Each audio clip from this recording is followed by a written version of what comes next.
श्री स्वामी समर्थ सर्वांना. आज मी अक्कलकोटला जाणार होतो. किती दिवस झाले म्हणजे 15-20 दिवस तरी झाले असतील मी अक्कलकोटवरनं इकडे वेळापूरला होतो. तर कसे काय दिवस गेले काही समजलं नाही. मग तेवढ्यात बस वगैरे आली. बसमध्ये वगैरे बसलो. तर बसमध्ये वगैरे बसून पंढरपूरला जायचं होतं. मग पंढरपूरला येऊन पंढरपूरच्या बस स्टॉपला उतरलो. पंढरपूरच्या बस स्टॉपला उतरलं की इतकी प्रचंड गर्दी. एकादस होती. एकादसमुळे इतकी सारी गर्दी होती ना काही विचारू नयेत. तर मला तेवढ्यात सोलापूरची बस भेटली. मला असं बस चेंज करत जावं लागलं. मग तेवढ्यात चंद्रभागा नदीचं दर्शन घेतलं.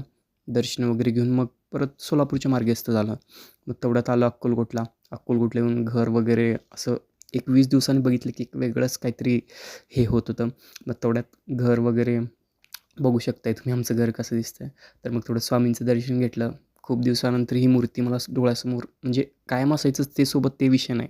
पण ही जी मी स्वामींची घरातली मूर्ती आहे ती खूप दिवसांनी 20 दिवसांनी मी पाहतो तर खूप भरून वाटलं.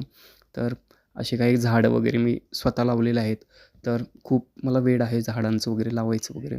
तर खूप छान असं डेकोरेशन वगैरे हे ते घरामध्ये असं करणं खूप छान वाटतं. तर एक बघू शकता आपण किती छान घराला लूक भेटतं झाड. आपलं व्हिडिओ तुम्हाला कसं वाटतं प्लीज कमेंट करून नक्की सांगा आणि सपोर्ट करा. श्री स्वामी समर्थ. जय जय स्वामी समर्थ.